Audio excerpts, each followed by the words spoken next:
Muy buenos días, es un gozo para mí poder compartir la palabra de Dios. Es importante para mí hacerlo, creo que Dios me da la oportunidad cada vez que abro la palabra, y lo mismo con cada uno de nosotros. Al abrir la palabra, es un momento para reflexionar sobre lo que estamos haciendo, cómo estamos viviendo. Por eso quisiera tener algunas ideas con relación a los tiempos que vivimos. Quizá el tema que vamos a ver tiene que ver cómo conocer o conociendo los tiempos que estamos viviendo. Algunas ideas que quizá no están claras en nuestra vida, en nuestro corazón, pero que quisiéramos compartirla. Hemos estado compartiendo en la lectura bíblica Romanos capítulo 13, del 11 al 14, y la porción de segunda de Pedro, capítulo 3, donde se nos recuerda que nosotros estamos llamados a vivir vidas de acuerdo a los tiempos que vivimos. Yo pienso que muchos de nosotros realmente creen que estamos en los tiempos finales, o que estamos esperando la venida de nuestro Señor, el rapto. Así que vamos a leer, aparte de la lectura bíblica que tuvimos, en Marcos capítulo 13, versículo 24 al 37. Es importante porque el capítulo 13 de Marcos se concentra en señales previa a la gran tribulación.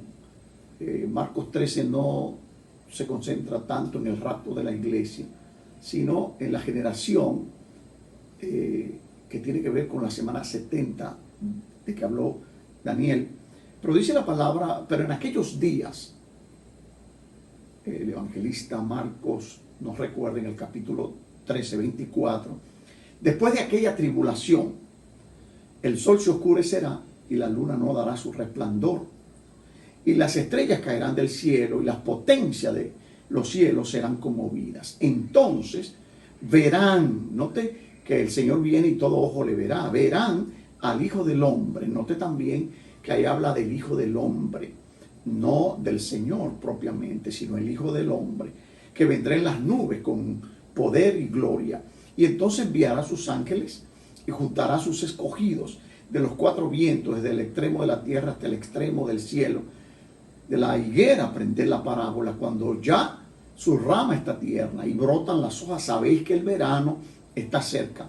Así también vosotros, cuando veáis que suceden estas cosas, conoced que está cerca, a las puertas.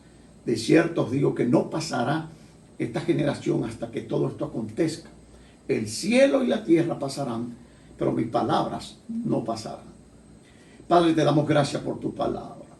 Espíritu Santo, cierra mi boca y que puedas tú hablar, que tu palabra bendita se muestre con poder para cambiar nuestras vidas, Señor. Te damos a ti el honor y la gloria en el nombre de nuestro Señor Jesucristo. Amén. Gloria a Dios. Hay algunos elementos en esta porción donde el evangelista previamente en los versículos primeros comienza a hablar de cuando el Señor le está diciendo a los discípulos cuándo será la destrucción del templo, y entonces habla de todos esos acontecimientos, y entonces aquí vemos después de aquella tribulación, guerra, rumores de guerra, terremotos, hambre, pestilencia. Todo esto son principios de dolores, lo dice la palabra, pero no es el fin. Y entonces después de aquella tribulación, dice Marcos, entonces vemos señales en el cielo, se oscurecerá el sol y la luna no dará su resplandor. Hay una relación entre el sol y la luna. La luna toma del sol, el sol se apaga, la luna se apaga. Entonces habla de situaciones que van a envolver a todos los seres humanos, a todos los habitantes de la tierra. Y de hecho dice, y no pasará esta generación hasta que todo acontezca. Y la generación que está hablando es la generación de la semana 70, donde dice Daniel que en esa semana el anticristo hará un pacto con el pueblo judío, pero que 3 años y medio, a los 3 años y medio va a violar el pacto, y entonces viene la abominación desoladora de que habló el profeta Daniel. Y dice el Señor, el que le entienda, Y para entender, usted tiene que estudiar la palabra. Y termina en el versículo 31, el cielo y la tierra pasarán, dando a entender lo que Pedro nos dice en su carta sobre el fin de las cosas que nosotros vemos. Segunda de Pedro, el capítulo 3, los versículos 1 al 13, habla de una serie de elementos que vamos a ir viendo, pero la palabra de Dios nos dice que los cielos y la tierra, versículo 7, que existen ahora, están reservados por la misma palabra, guardados para el fuego en el día del juicio y de la perdición de los hombres impíos.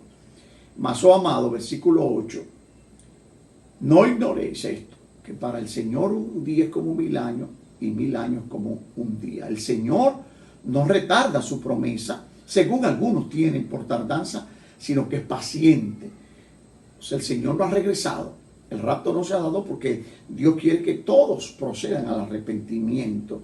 Pero el día del Señor vendrá como ladrón en la noche. Y el día del Señor no es el día del rapto. El día del Señor es el día de la venganza.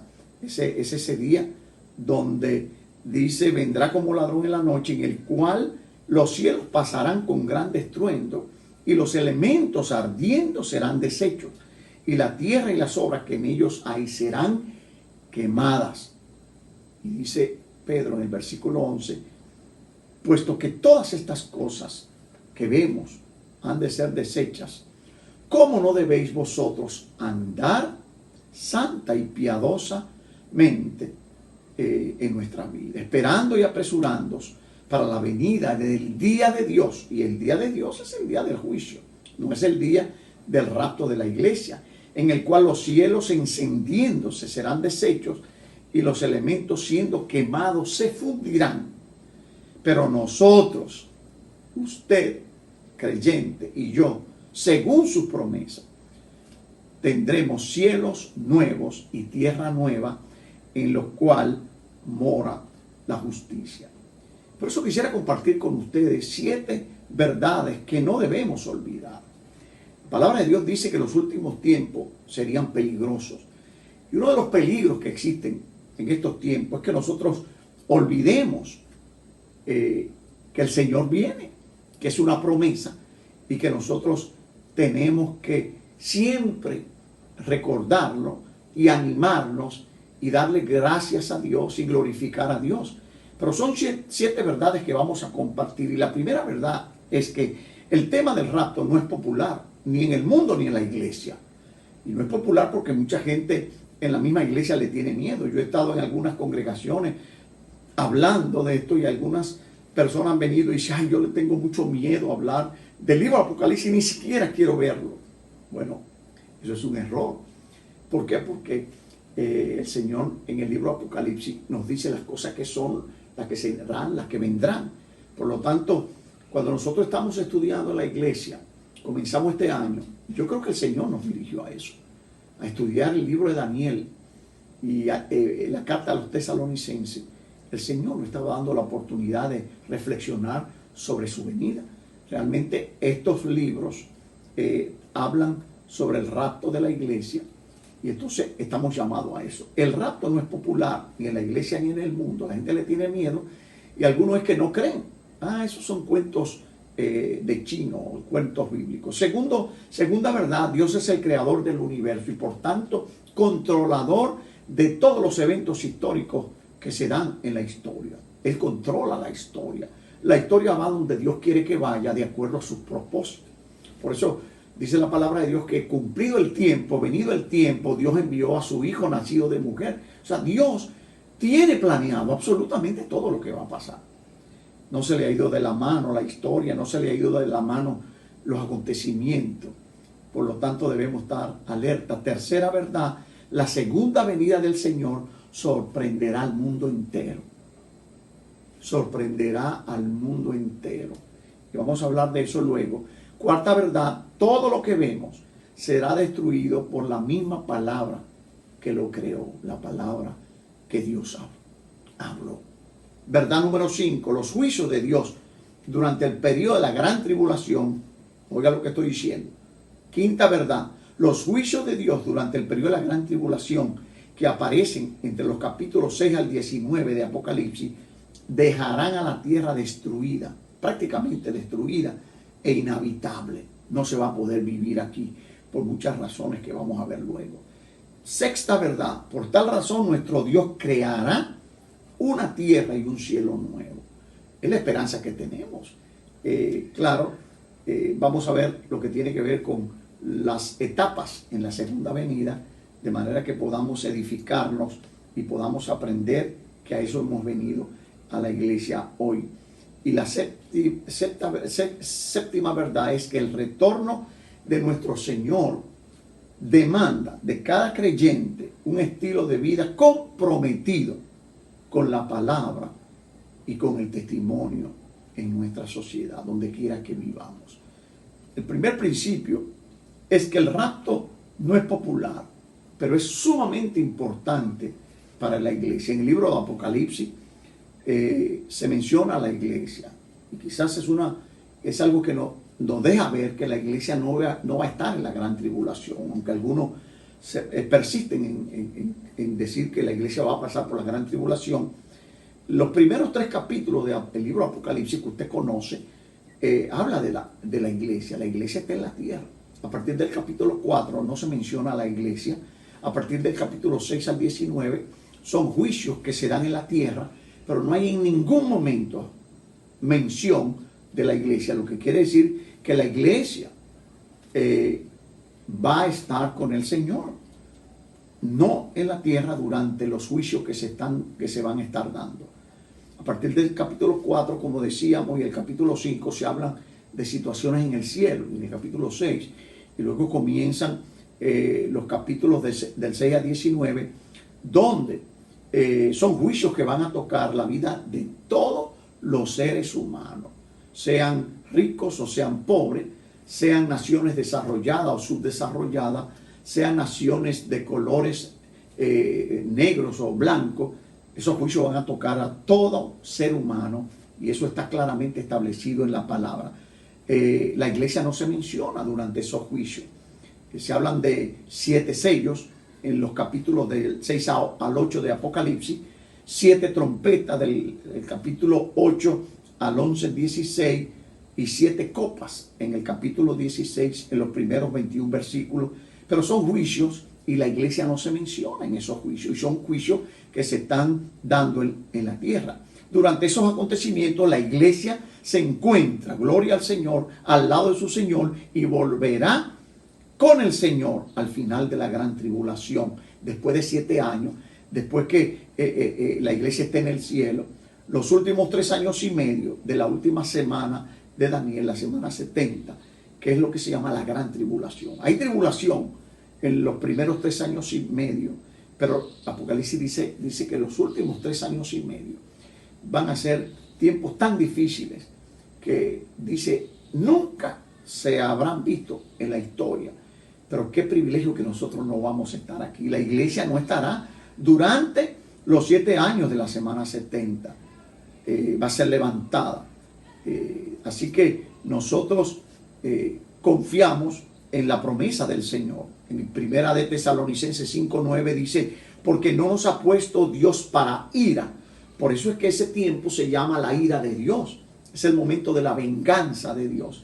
Pero Dios nos ha puesto para ira, sino para alcanzar salvación por medio de nuestro Señor Jesucristo.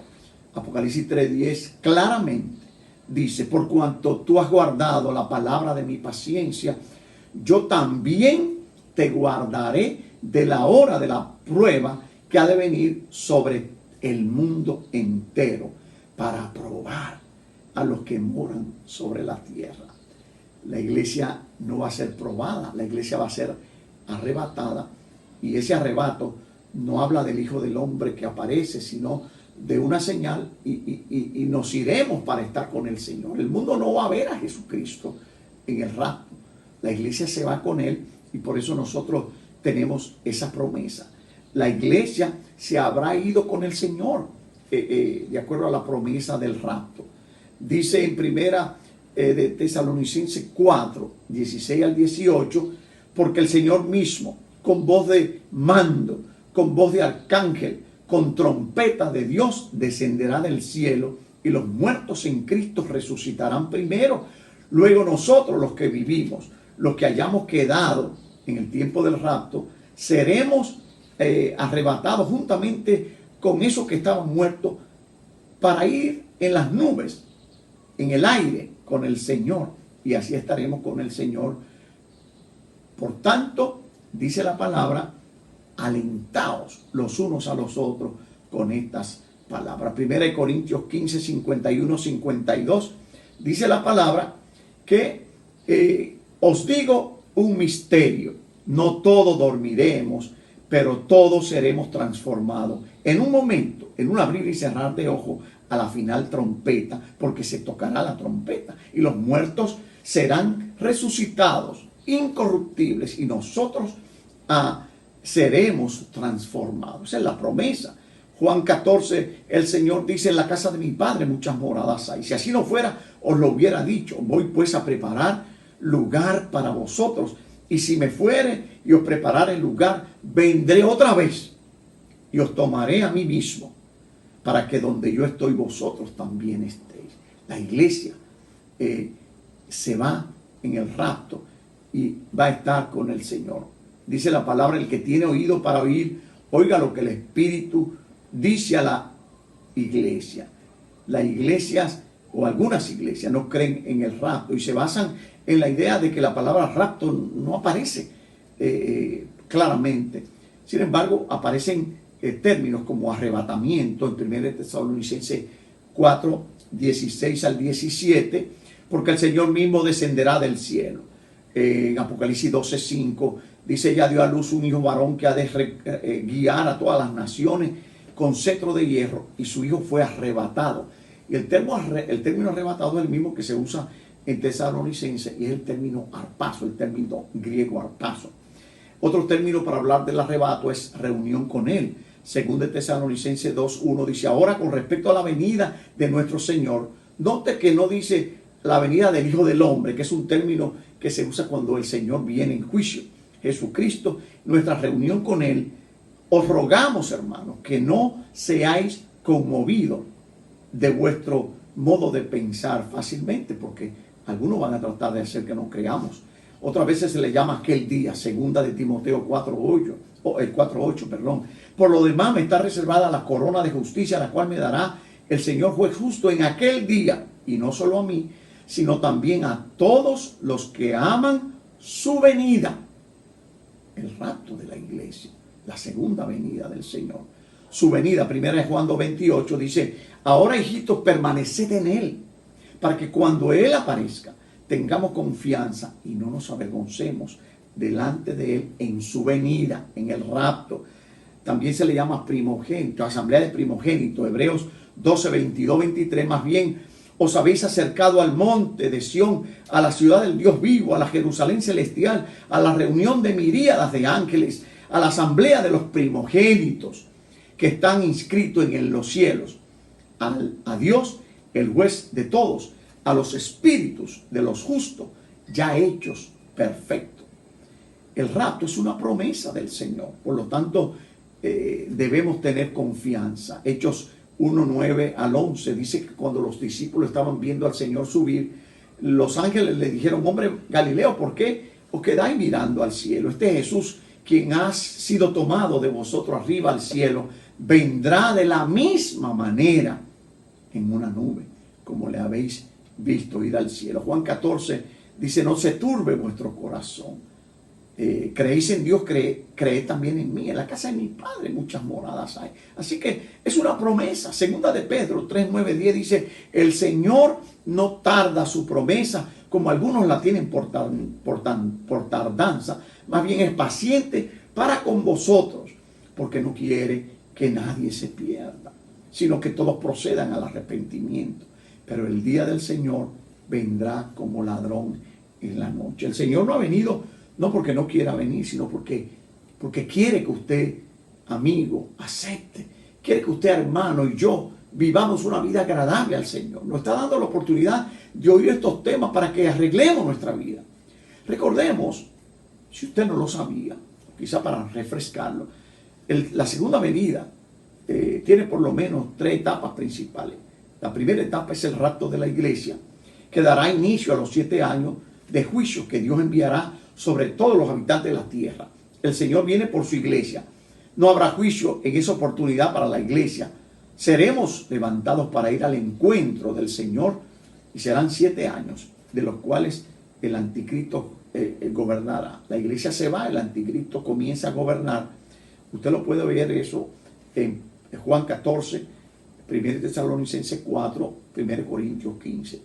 La segunda venida, son 3 etapas. La primera es el rapto, otra es la segunda venida del Señor para pelear contra las fuerzas malignas. Apocalipsis 16, 12 al 16, vendrá acompañado de los creyentes que fueron arrebatados y los ángeles para juicio. Todo el mundo lo verá. En esa oportunidad, el Hijo del Hombre, todo el mundo lo verá. Llamarán los creyentes que se quedaron durante el rapto y no se dejaron poner la marca de la bestia. Apocalipsis 14, 9, 10. El que se deja poner, esos creyentes que conocen la palabra, pero que no fueron encontrados fieles y vencedores, esos creyentes van a tener la oportunidad, si no se pone el sello de la bestia, de ser arrebatados de nuevo con el Señor para pelear y vivir con Cristo por 1000 años. Y una de las terceras etapas es el reinado milenial. Apocalipsis 24, y vi trono y se sentaron sobre ellos los que recibieron facultad de juzgar. Los que recibieron facultad de juzgar es la iglesia con el Señor. Dice el Señor que nosotros juzgaremos con Él a las naciones. Dice, y vi las almas de los decapitados por causa del testimonio de Jesús y por la palabra de Dios, los que no habían adorado a la bestia ni a su imagen y que no recibieron la marca en su frente, oiga esto, ni en sus manos, y vivieron y reinaron con Cristo 1000 años. Después del reinado milenial, el cielo y la tierra pasarán y Dios nos dará cielos y tierra nueva. Segunda verdad, Dios es el creador del universo y controla los eventos. Por eso es importante que nosotros recordemos lo que hemos estado estudiando en el libro de Daniel. Daniel 9, 23, 27, dice la palabra: al principio de tu ruego, Daniel estaba ayunando, estaba orando, yo he venido para enseñarte, y tú eres muy amado, entiende pues la orden y entiende la visión. 70 semanas están determinadas sobre tu pueblo, sobre tu santa ciudad, para terminar con la prevaricación, sellar, poner fin al pecado, expiar la iniquidad, traer la justicia perdurable, sellar la visión y la profecía, ungir al santo de los santos.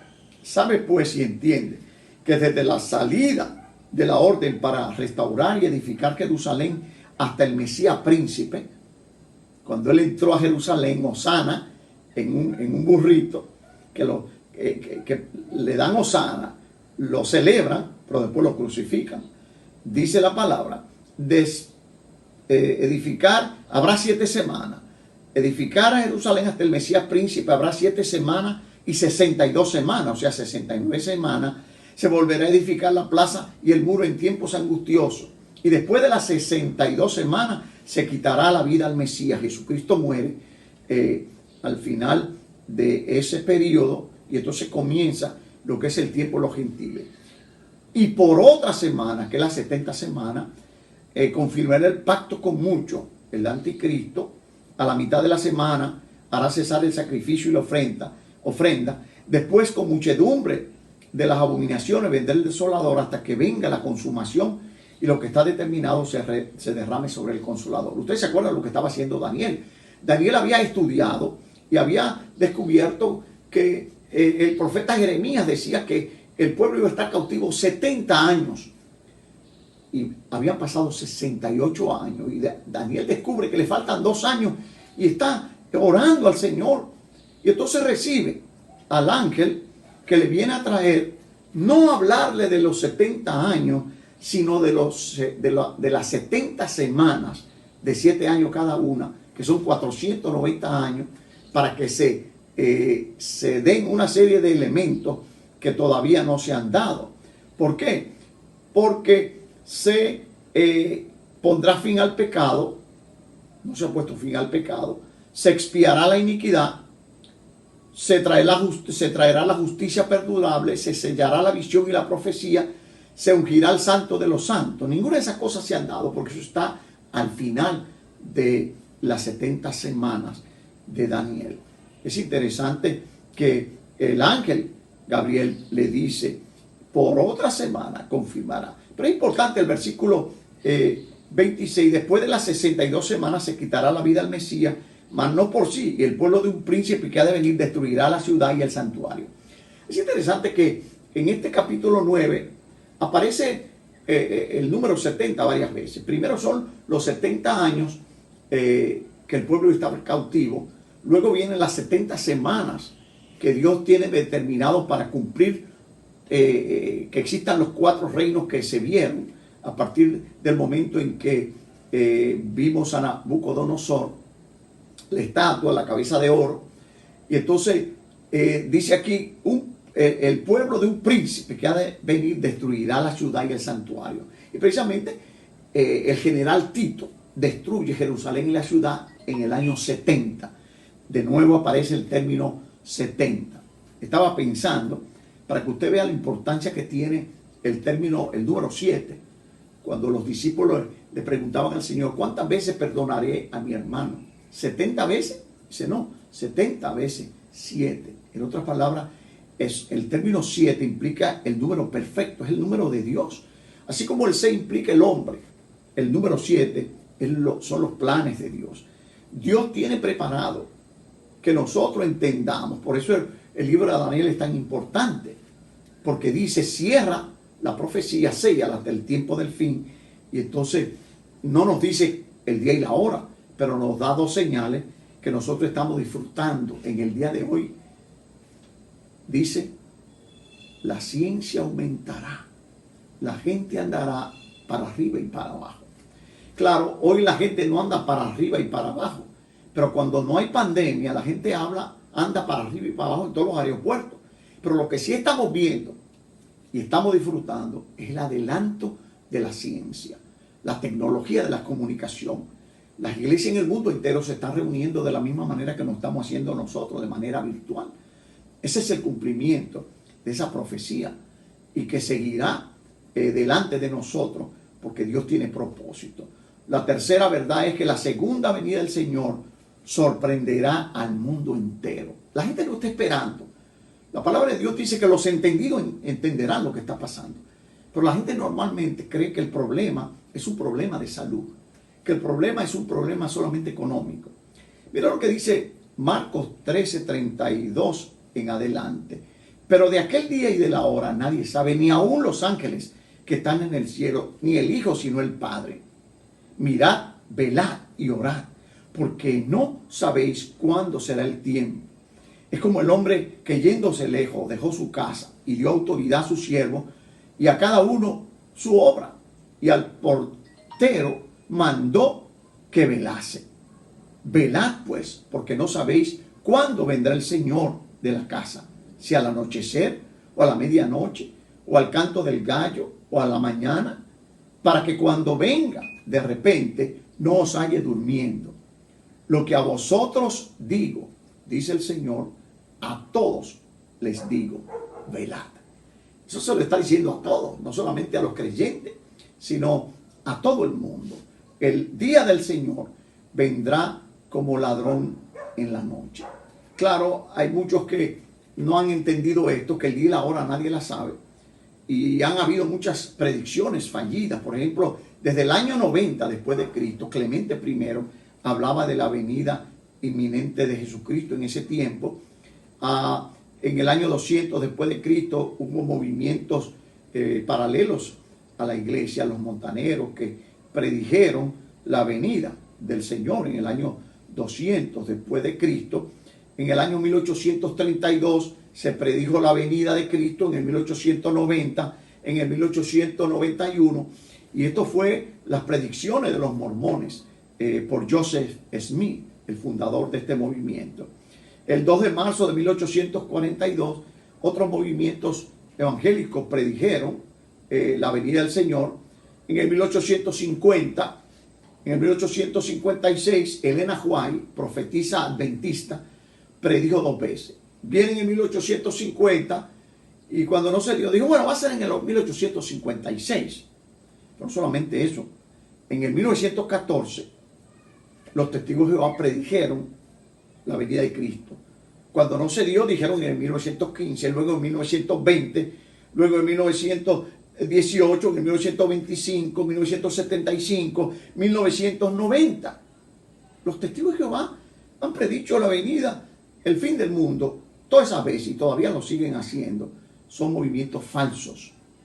Y si yo estuviera ahí, me saliera de esto. Porque la palabra dice, si un profeta dice y no se da el cumplimiento, es un falso profeta. En el 1994, trágicamente, y en el 21 de marzo del 2011, un pastor evangélico, Harold Camping, predijo, y lo predicó a través de todos los Estados Unidos del mundo, de que Jesucristo venía, que se iba a dar el rapto. No demos fecha, porque el día y la hora nadie la sabe. Lo que sí estamos llamados es a conocer los tiempos que estamos viviendo. Cuarta verdad, todo lo que vemos será destruido por la misma palabra que lo creó. Dice en segunda de Pedro, pero los cielos y la tierra que existen ahora están reservados por la misma palabra, guardados para el fuego en el día del juicio y de la perdición de los hombres impíos.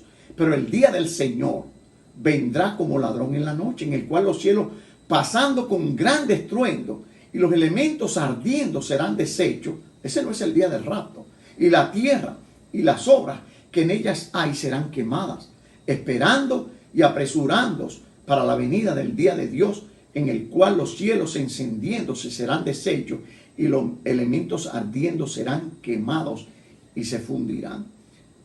Y Pedro está hablando de lo que esté en esa generación del rapto, especialmente en los últimos 3 años y medio. Sofonía, en su capítulo 1, nos dice, destruiré del todo todas las cosas que sobre la faz de la tierra hay, dice Jehová. Destruiré los hombres, las bestias, destruiré las aves del cielo, los peces del mar, las piedras de tropiezo con los impíos, talaré los hombres de sobre la faz de la tierra, dice Jehová. Ni su plata ni su oro podrá librarlo en el día de la ira de Jehová, pues toda la tierra será consumida con el fuego de su celo, porque ciertamente consumación apresurada hará con todos los moradores de la tierra. Dios va a destruir todo lo que existe.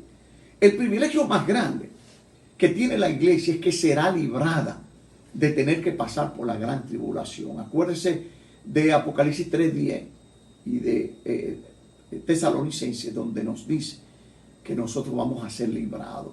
Primero en Tesalonicenses 5:9 dice, porque no nos ha puesto Dios para ira, sino para alcanzar salvación por medio de nuestro Señor Jesucristo. Apocalipsis 3:10, por cuanto has guardado la palabra de mi paciencia, yo también te guardaré de la hora. No dice en la hora, dice de la hora de la prueba que ha de venir sobre todo el mundo entero para probar a los que moran en la tierra. Ahí no dice que Dios nos va a proteger en ese tiempo, no, sino de ese tiempo. En otras palabras, la iglesia no va a pasar. Quinta verdad, los juicios que se van a dar en ese periodo de la gran tribulación van a dejar la tierra inhabitable. Dios tendrá que crear, y lo va a hacer, cielo nuevo y tierra nueva. Mire lo que dice algunos versículos, Apocalipsis 8:12. Y el cuarto ángel tocó la trompeta y fue herida la tercera parte del sol y la tercera parte de la luna y la tercera parte de las estrellas. Es un caos total. Si no hay sol ni luna, hay frío y hay congelación. La tierra prácticamente se va a congelar. Apocalipsis 8:2, y abrió el pozo del abismo y subió humo del pozo, como el humo de un gran horno y se oscureció el sol y el aire por el humo del pozo. Son erupciones volcánicas. No sé si usted ha oído hablar de el volcán de Yellowstone Park en los Estados Unidos. Los científicos dicen que si el mega volcán de Yellowstone Park explota, los Estados Unidos va a retroceder 50 años hacia atrás. Va a tocar y a destruir más de 40 millones, van a morir. Lo que quiere decir que hay posibilidad de que los volcanes, en esa ruta de volcanes, el anillo de volcanes, Apocalipsis 9:15, y fueron desatados los 4 ángeles que estaban aparejados para la hora, día y mes y año, para matar la tercera parte de los hombres. ¡Wow! Tercera. Si el mundo tiene 8 billones, eso quiere decir que la tercera parte son 2 billones de seres humanos. ¿Y dónde van? ¿Quién va a enterrar a esa gente? ¿Usted sabe lo que va a pasar, la peste que se va a dar? Apocalipsis 9:18. De estas 3 plagas fue muerta la tercera parte de los hombres, del fuego, del humo, del azufre que salía de la boca de ellos. Apocalipsis 16:3. Y el segundo ángel derramó su copa sobre el mar, se convirtió en sangre, como de un muerto. Y toda alma viviente fue muerta en el mar. Los peces, las ballenas, todo lo que comemos del mar. 16:4. Y el tercer ángel derramó la copa sobre los ríos y sobre la fuente de las aguas, y se convirtieron en sangre. Apocalipsis 16:18. Entonces fueron hechos relámpagos y voces, truenos, y hubo un gran temblor de tierra, un terremoto tan grande, cual no fue jamás desde que el hombre ha estado sobre la tierra. 16:20. Y toda isla huyó, y los montes no fueron hallados. 16:21. Y cayó del cielo sobre los hombres granizo, como del peso de un talento, como 50 libras. Y los hombres blasfemaron de Dios por la plaga del granizo, porque su plaga fue muy grande. Entonces, la tierra no se va a poder habitar. Por lo tanto, vendrán cielo nuevo. Sexta verdad: Dios creará cielo nuevo y tierra nueva. Apocalipsis 21:1-4 dice: y vio un cielo nuevo y una tierra nueva, porque el primer cielo y la primera tierra se fueron y el mar ya no es. Y yo, Juan, vi la santa ciudad Jerusalén nueva, que descendía del cielo de Dios, dispuesta como una esposa ataviada para su marido. Y oí una voz del cielo que decía: aquí el tabernáculo de Dios con los hombres, y morará con ellos, y ellos serán su pueblo, y el mismo Dios será su Dios con ellos. Y limpiará Dios toda lágrima de los ojos de ellos, y la muerte no será más. No habrá más llanto, ni clamor, ni dolor, porque las primeras cosas pasaron. Isaías 65, 17, 18 dice: porque aquí yo crearé nuevos cielos y nueva tierra, y de lo primero no habrá memoria, ni más vendrá el pensamiento. Mas os gozaréis y os alegraréis para siempre en las cosas que yo he creado.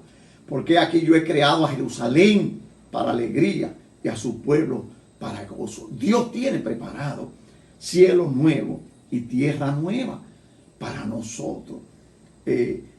Imagínense cómo va a quedar la tierra con tantos volcanes en erupción, con tantos meteoritos cayendo, con tantos granizos cayendo. Yo no sé si usted ha seguido la caída de granizo.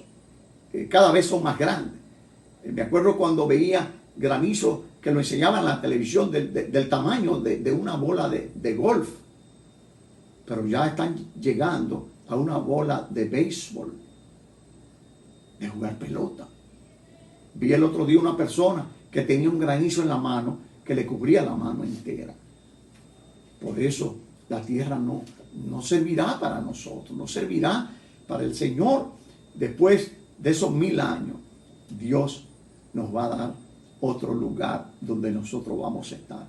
Por último, la séptima verdad: el retorno demanda de cada creyente un estilo de vida diferente. Eso lo dice 2 de Pedro 3:11. Pero mire lo que dice Romanos 13. Y esto, conociendo el tiempo, que ya es hora de levantarnos del sueño, porque ahora está más cerca de nosotros nuestra salvación que cuando creímos. La noche está avanzada y y se acerca el día. Desechemos pues las obras de las tinieblas. Desechemos las obras de las tinieblas y vistámonos las armas de la luz. Andemos como de día, honestamente, no en glotonería y borrachera, no en lujurias y lascivia, no en contiendas y envidia, sino vestidos del Señor Jesucristo, y no proveáis para los deseos de la carne. Tiempos peligrosos, pero que el Señor nos manda a conocer. Usted tiene que conocer el tiempo que estamos viviendo. Nosotros tenemos que saludarlos diciendo, Maranata, el Señor viene pronto. Maranata, hasta aquí el Señor ha estado con nosotros, pero Él viene, ya, Él viene. Nosotros tenemos que conocer esos tiempos. Usted como creyente tiene la responsabilidad de estudiar la palabra. Es hora de levantarnos del sueño. Si estamos durmiendo, el Señor dice, lo que está pasando nos llama a despertar. Dice, desechemos. Y desechar quiere decir, rechacemos. Acuérdense lo que hizo Daniel cuando él trazó la línea donde él negaba. Él decidió no contaminarse, renunciar a ese estilo de vida. Desechemos las obras de las tinieblas. ¿Cuáles son las obras de las tinieblas? Usted lo sabe, yo las sé. Nosotros sabemos lo que es pecado. Si no queremos aceptarlo como pecado es una cosa, pero nosotros sabemos lo que es pecado. Dice, vistámonos, desechémonos, pero vistámonos las armas de la luz. La palabra de Dios, armas de la luz, la palabra de Dios, la fe, la coraza de justicia, el evangelio y los ejercicios que hemos olvidado, el ayuno, la oración. Tenemos que entender eso. No debemos andar como de noche. Andemos honestamente, dice, no en glotonería y borrachera. ¿Sabe qué? Esta pandemia está haciendo que muchas personas aumenten desproporcionadamente de libras. Estamos comiendo demasiado. Yo le digo a algunos amigos, le digo, usa el tapaboca en la casa para que no tengas que comer tanto. La glotonería, estamos comiendo. Yo veo algunas personas que van a los supermercados y yo digo, ¿y en qué tiempo se comerán toda esta comida? Mucha de la comida se está dañando en los refrigeradores. ¿Por qué? Porque nosotros compramos más de lo que necesitamos. Acordémonos del maná, que el Señor nos daba el maná y cuando el pueblo lo acumulaba se podría. Así mismo está pasando en estos tiempos por la glotonería, la borrachera. La venta de alcohol se ha septuplicado. La gente está comprando mucho alcohol para olvidarse de los problemas. Dice la palabra, no andemos en lujuria ni en lascivia, en el pecado del adulterio, deseando lo que no es nuestro, no en contienda, no envidia. Y dice la palabra, vestidos del Señor Jesucristo y no proveáis para los deseos de la carne. ¿Cuándo proveemos para los deseos de la carne? Usted lo sabe.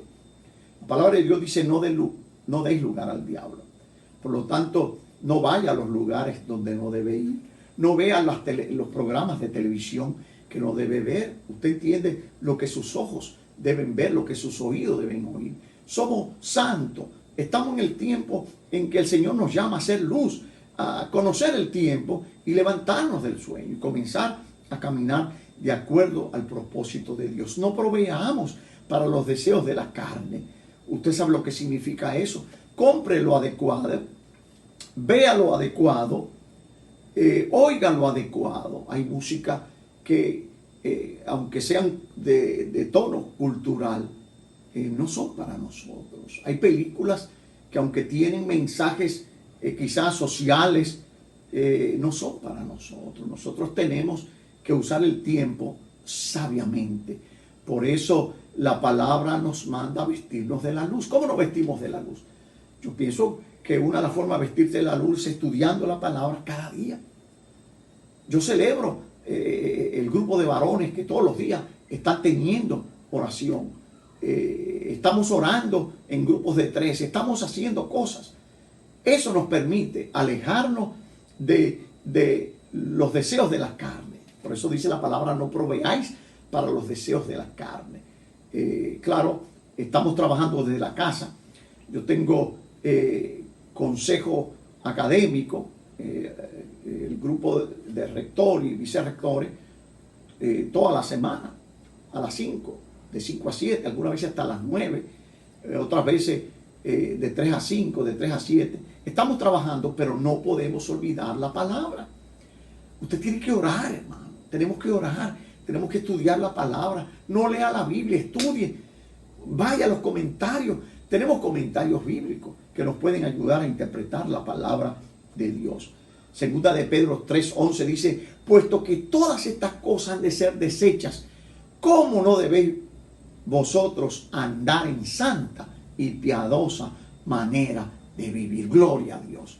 El Señor nos llama a vivir en santidad. Usted sabía una cosa, usted es santo. Si usted tiene al Señor, usted es santo. Yo soy santo. Pero usted tiene que entender algo. Santo, ser santo no quiere decir ser perfecto. No. Los santos necesitamos ser perfeccionados. Dice la palabra, y con un solo sacrificio hizo perfectos para siempre a los santos. Debemos vivir de manera santa. ¿Qué quiere decir santidad? Apartarse de este mundo. Usted se aparta de los programas de la televisión que no son adecuados, de la comida que no es adecuada, de la comida, de la bebida que no es adecuada. Dice la palabra que Daniel se propuso en su corazón no contaminarse ni con el vino ni con la comida. Claro, él bebía vino, pero si usted se acuerda cuando él comenzó los 21 días de ayuno, dice, y no bebí vino, y no comí carne, y no comí manjar. Pero lo que quiero decir es que nosotros estamos llamados a una vida de santidad, apartarnos. No es tiempo de borrachera, no es tiempo de alcoholismo, no es tiempo de glotonería, es tiempo de santidad. Y la santidad solamente se consigue a través de la palabra de Dios. Por eso la palabra de Dios dice, cuando el Señor estaba orando, santifícalos en tu verdad, tu palabra es verdad. La palabra nos santifica. Por eso yo gozo compartir la palabra, porque es un mensaje que Dios me está dando a mí mismo. Dios quiere hablarte y me habla a mí a través de la palabra. Dice que la palabra es más penetrante que toda espada de 2 filos y penetra hasta los tuétanos de los huesos y discierne los pensamientos. Tenemos pensamientos que no son agradables al Señor, pero tenemos que entender que estamos llamados a buscar del Señor en estos tiempos. Yo pienso que el Señor nos está dando oportunidad de no salir de la casa para que nosotros podamos concentrarnos. Es el tiempo de leer buenos libros. Lea libros que hagan comentarios de libros de la Biblia. Lea obras literarias. Lea cosas que le edifiquen. Pero sobre todo, estudie la palabra de Dios. Busque el mensaje que Dios tiene para usted. Yo quisiera motivarle a concentrarse en el libro de Daniel y en el libro de Apocalipsis. Son libros que tienen mucha importancia para nosotros y por lo tanto nosotros tenemos que ir a la palabra de Dios. Claro, en el libro de Daniel nosotros vemos lo que son figuras de lo que había de venir, son tipología. Tipología de lo que iba a ser el anticristo, tipología de una serie de elementos que se van dando en la historia. Lo que se repitió en el siglo II se va a repetir a partir de la semana 70, a los 3 años y medio en la gran tribulación. Dice Pedro, puesto que todas estas cosas han de ser deshechas, andemos en santidad, hermano. Yo no sé cuándo va a pasar, ni usted tampoco. Pero la palabra dice, lo que le digo a todos, se lo digo a vosotros. Lo que le digo a vosotros, se lo digo a todos. Velar. Velar quiere decir estar alerta. Todos los acontecimientos usted tiene que verlo a la luz de la Biblia. Cuando usted lee el periódico, léalo a la luz de la Biblia.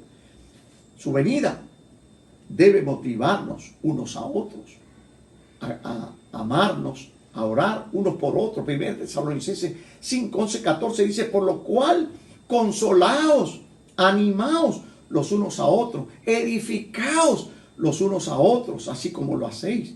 También os rogamos, hermanos, que amonestéis a los que andan desordenadamente, que consoléis a los de poco ánimo, que soportéis a los débiles, que seáis sufridos para con todo. Estos tiempos finales en la historia de la humanidad, nosotros vamos hacia el rapto de la iglesia, pero lo que sigue es peor que lo que estamos viendo.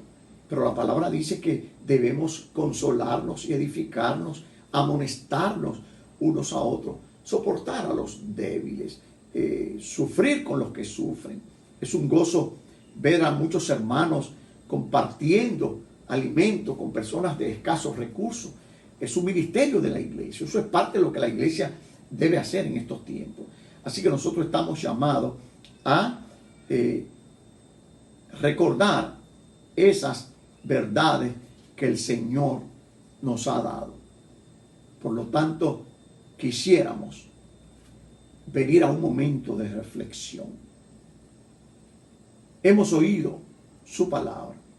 ¿Qué nos indica el Espíritu Santo? El Señor oraba diciendo: santifícalos en tu palabra. Tu palabra es verdad. La palabra de Dios santifica. Por lo tanto, nos llama a examinarnos. Jeremías nos invita en sus lamentaciones a revisar nuestra vida. Lamentaciones 3:22 dice: es por la misericordia de Jehová que no somos consumidos, porque nunca decayeron sus misericordias. Nuevas son cada mañana, grande es tu fidelidad. Mi parte, mi porción es Jehová, dijo mi alma, por tanto en él esperaré. Bueno es Jehová a los que en él esperan, al alma que le buscare. ¿Por qué murmura el hombre viviente, el hombre en su pecado? Escudriñemos nuestros caminos, busquemos y volvámonos a Jehová. Levantemos nuestras manos, nuestro corazón al Dios de los cielos. Es importante que al oír la palabra de Dios nosotros recibamos el deseo de volver al Señor, de restaurar nuestra vida. La palabra nos lleva a restaurarnos, y es el propósito de Dios, que a través de su palabra, que penetra hasta los tuétanos de los huesos, discierne los pensamientos, nosotros podamos, amigos, hermanos, volver al Señor. Escudriñemos nuestros caminos. Pero el propósito de escudriñar y de analizar y de reflexionar es volver al Señor. Ahora que nosotros, en esta mañana, nosotros entendamos que Dios nos ama, que tiene un propósito para nosotros. Y si usted es un creyente, yo le invito a que usted cierre sus ojos y me ayude orando para que aquellos amigos que han oído la palabra puedan responder en este momento tan especial en que el Espíritu Santo está lidiando en nuestro corazón, está hablando a nuestro corazón, está hablando a mi corazón. Pero usted, amigo, que no conoce al Señor, yo quisiera invitarle en esta mañana a que usted abra su corazón a Cristo. Los tiempos son peligrosos, los tiempos se irán poniendo quizá más peligrosos, pero usted necesita un Salvador. La palabra de Dios dice que vienen tiempos difíciles para los habitantes de la tierra, pero aquellos que confían en Jehová tendrán nuevas fuerzas, dice la palabra. Yo le invito a abrir su corazón a Cristo si usted nunca lo ha hecho. Le invito a cerrar sus ojos y a repetir conmigo esta oración. Diga conmigo, si usted nunca ha orado: Señor Jesús. Diga conmigo: Señor Jesús, en esta mañana yo reconozco que soy pecador, reconozco que te necesito. Yo te entrego mi vida, perdona mis pecados, gracias por morir en la cruz. Padre, dame paz, dame gozo. Necesito de ti, Señor. Ten misericordia y ayúdame a serte fiel en los momentos de esta vida. Gracias por amarme. Te acepto como mi Señor y mi Salvador en el nombre de Jesús. Gracias, Señor. Gracias, Señor. Quisiera despedirme dando la bendición a todos aquellos que han oído la palabra. Jehová te bendiga y te guarde. Jehová haga resplandecer su rostro sobre ti y tenga de ti misericordia. Jehová alce a ti su rostro y ponga en ti paz. Dios lo bendiga. Dios te bendiga, amigo. Dios te bendiga, hermano. Les recordamos que cada domingo la iglesia va a tener este servicio especial para ser de bendición y de edificación. Dios le bendiga.